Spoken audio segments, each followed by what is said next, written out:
Welcome back to another episode of This Week in the NHL. And the biggest topic we're going to be introducing today is injuries, and a lot more injuries. We're just under 2 months into the NHL season, and there has been an onslaught of health bombs being dropped all across the league. From star players to breakout candidates, all the way to tons of role players. You name it, and these franchises are dealing with it. So in today's episode of This Week in the NHL, we're going to talk about teams being affected by these injuries, but also go through the ups and downs that some teams have been facing through the first month and a half. So if you guys have been enjoying the content lately and you want to support the channel a bit more, toss this one a thumbs up, subscribe now, and let's get right into today's breakdown. So let's start out east and begin with the Atlantic Division because the Florida Panthers, they are dealing with yet another substantial injury to their lineup. According to reports, Eetu Luostarinen will be out indefinitely after an unfortunate off-ice injury. This now adds Luostarinen to an IR that features big names like Matthew Tkachuk and Alexander Barkov. So maybe the worst possible news for a Florida Panthers team that is trying to stay competitive in an Atlantic Division that has a lot more contenders than we might have expected to begin the year. Now, fortunately for the Panthers, though, there is sort of a glass half full mentality here. They're actually playing okay, even with all of the injuries. Brad Marchand continues to be one of the best contracts in the NHL, even at 37 years old, as he leads the team in points. Reinhart and Lundell are producing well with the added responsibility, and defensively, this team is basically fully intact, and Bobrovsky's still playing at a high level. So it's not all completely bad for the Panthers right now, but not having their star players, it's definitely going to affect their seeding and potentially their chances at making the playoffs, depending on the timeline of some of these guys. In their last 10 games, the Florida Panthers are 6-3-1, which is very respectable for a team that's dealing with this many injuries. So at least while you wait for these players to return, you have some positive news. The team is playing decent, and they just released their Winter Classic jerseys, and those are unreal. So go get yourself a Winter Classic jersey and go watch some Panthers hockey because it will turn around, but it's going to be a bit of a tough slump. So stick around with your team.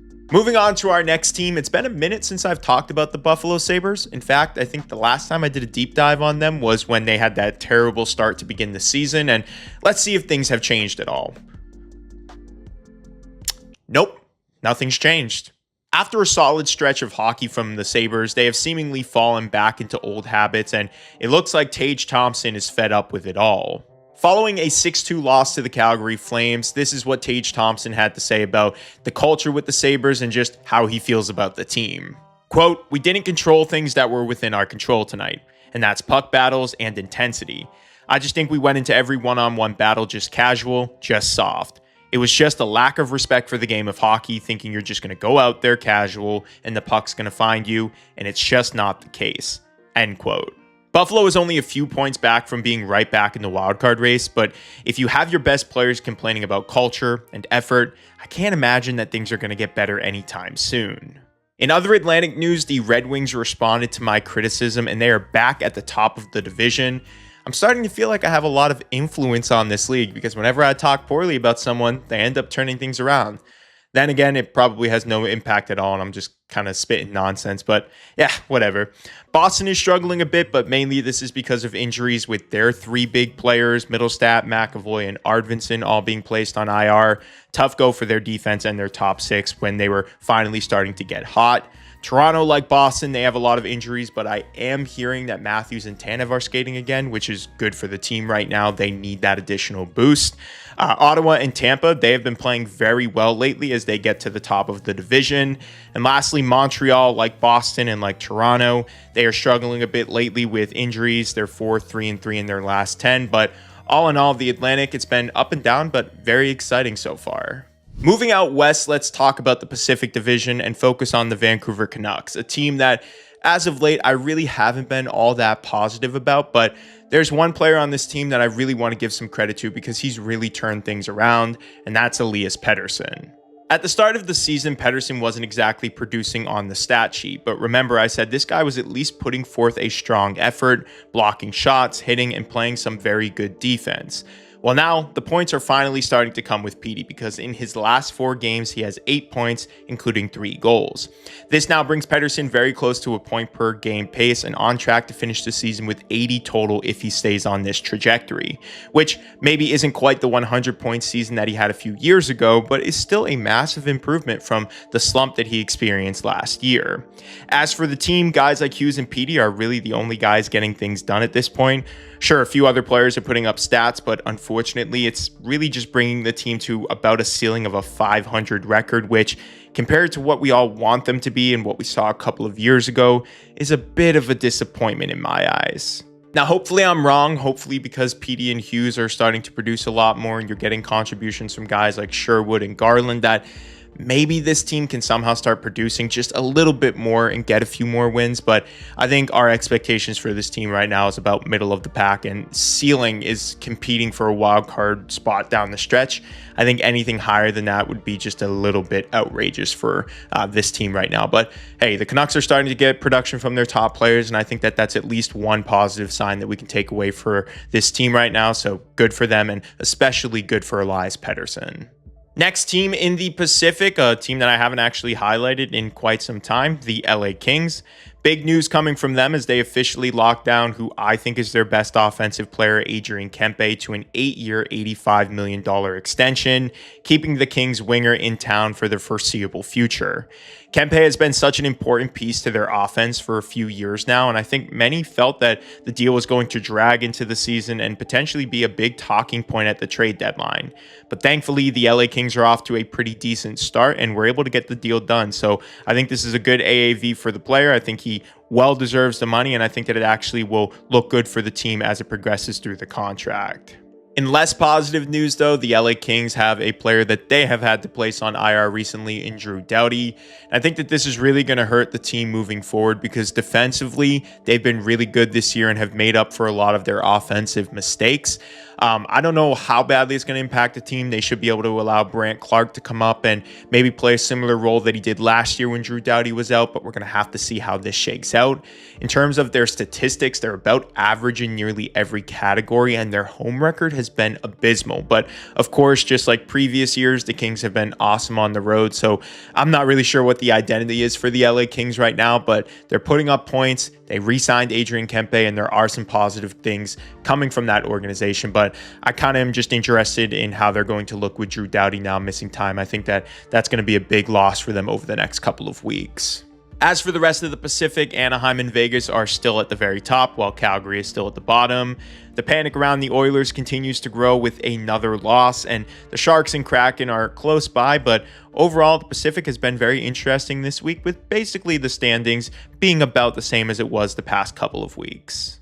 Let's remain out west and talk about the Central Division and a team that I was so happy with to start the year, but they've began to spiral actually kind of a lot lately, the Utah Mammoth. In their last 10 games, the Mammoth are 2-5-3, and their numbers are nowhere close to the peaks that they were hitting through their first 10. Right now, they are 16th in goals for per game at 3.10, and their power play has dropped to near the bottom of the league, ranking 29th with a success rate of 15%. Really, this power play has been the biggest story for Utah, with many believing that it's trickled into their 5v5 play, and it's just completely demotivated this team as they struggle lately. Their offensive output just isn't the same from their top players, and it's also worth mentioning that many teams have been riddled with injuries, and Utah just isn't one of them. So this slump is just purely something going on with their system, like I mentioned, their power play, or just within that locker room and with their players. So they're one of the few teams that can't really use injuries as their big excuse right now. Now, before I get into this next team, which not really a team, it's about a player, I just want to give some kudos to the Chicago Blackhawks. They've been playing some extraordinary hockey as of late, and I think they've completely defied all of my expectations going into the year. But one player that I want to dedicate this entire segment to is Connor Bedard. Connor Bedard right now is playing like one of the best forwards in the NHL. He's top 5 in points, top 5 in goals, and already has multiple hat tricks, and we are less than 25 games into the season. Now, there was a lot of comparisons in the offseason about Connor Bedard and Macklin Celebrini, with a lot of people sort of giving up on Bedsy for all of the struggles that he faced in his sophomore season. However, now it feels like fans are finally understanding that both of these two players can be good at the same time, and that this situation is on a much lesser scale, more like the Ovi and Sid comparisons that we used to see when they were first brought into the league. Anyways, Connor Bedard and the Blackhawks are in a playoff spot right now, and I think that he deserves the most credit for all of that. He's been unbelievable this season, and the growth that I've seen from him, I think it's enough that Team Canada should really be considering having him on the roster this year for the Olympics. Last thing I want to mention about this team, I believe they just dropped their new third jerseys. Let me know what you think about these in the comments. I think they're unreal. I've always loved when the Blackhawks do those black renditions of their classic jerseys. As for the rest of the Central, top three powerhouses with the Avs, Stars, and Jets are still very much in contention. Blues and Preds, they're still at the bottom, while Minnesota climbs a bit to be in the mix with Utah and Chicago. But some old, some new teams competing in this one, but so far it's shaking up to be a lot more competitive than any of us anticipated. And finally, let's head back out east to talk about the Metro Division. Last week, I talked about the New Jersey Devils and why I was so high on the team and why if they could just stay healthy, they should be one of the top contenders for the Stanley Cup this year. And then not even like a day or after or the same day I posted that, they received some terrible news with Jack Hughes now being out for the next 6 to 8 weeks after needing surgery on his hand/wrist. Let me clarify that it's not his wrist, it's a finger/hand injury that he sustained during a team dinner with the Devils. And unfortunately, it sounds like he cut his hand on what some are saying glass, some are saying it was a knife, something like that. But regardless, this is just another season where after a strong start for Jack Hughes and the Devils, they lose their best player and the rest of their lineup just continues to be on and off the injury report.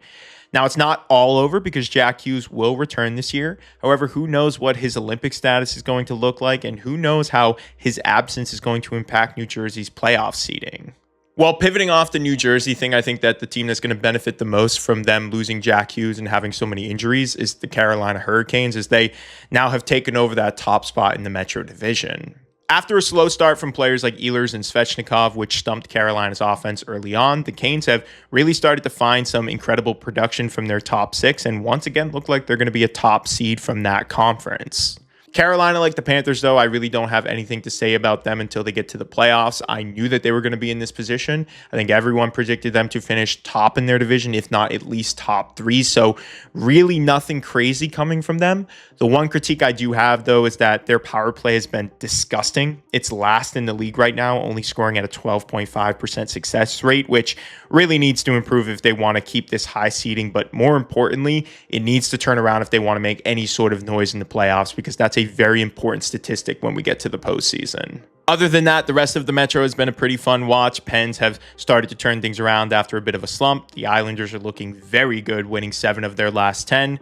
Rangers, after showing some life, have lost a few in a row. Columbus, they continue to be in the mix, but hasn't really found their winning formula that they tapped into last season. And meanwhile, Washington and Philly, they stay around the same, struggling a bit, having a few successes here and there, just to sort of round this division out. All right, that's all I got for today's recap, but I do have a few comments from my last episode that I want to read off real quick. The first one comes from @CashMcGregor, who says, the salary cap era has come full circle. Everyone is keeping their talent and building through the draft. The smart management groups figured it out sooner than others. Ducks, Sharks, Mammoth, Blackhawks, Canadiens, Sens, Devils have gone through the pain and are on an upward trajectory. Yeah, I think that that's true. I think the league is filled with more talent than ever, and we're seeing less trades because we're getting all of those contracts inked sooner rather than later. And I think that that's allowed for these younger rebuilding teams to finally turn that corner and be competitive again. And I'm all here for it. The next comment comes from @WarioSaysSo. He touches on the Hall of Fame segment that I did last week. He says, Joe Thornton aside, but Alexander McGinley is long overdue in the Hall of Fame. One of the most talented players ever who won all 3 triple gold club championships plus several NHL seasons, was among the league's top scorers. Completely agree. I think I've seen some stories that he's like afraid of flying and that there was kind of a weird relationship between him and the league, but I think it's long overdue. Very happy for him and for all of the other inductees. Like I said last week, I think this class was very well deserved this year. So congrats to all of those guys. And the last comment today comes from @ThomasKing7365, who says, a lot of people are saying the teams this year are average. I strongly disagree. I think the competition is better than ever. Almost every team has several high impact players, and that's why we are seeing more OT games. I think you're referencing when I said that the NHL has become more average this year. And what I meant by that is that there are so many good teams that we're seeing a lot of those contenders that we thought were going to break out early be closer to a 500 record. And I personally, like you, am all here for it. I love the competition. I love how every game is starting to matter, how it's not all completely defined like 3 weeks into the season and the playoffs are set. I think that's great for the league. And I think this is the first time in a long time that we've seen this much parity exist. But let me know what you guys think. Do you like when teams are competitive through the whole year? Or do you like when we can see the contenders break out early and the playoffs are basically formed really early on? I don't think anybody would like that, but drop your thoughts in the comments below. Again, thank you guys so much for watching this video. As always, if you enjoyed it, give it a thumbs up, subscribe now. I also have a few other pieces of content for you guys to check out here on the screen. On the left side, I have this week's breakdown, and on the right, we have last week's recap. So check those out if you guys are bored and want to watch more of my content. And again, thank you guys for watching and supporting this channel. I will see you in the next upload.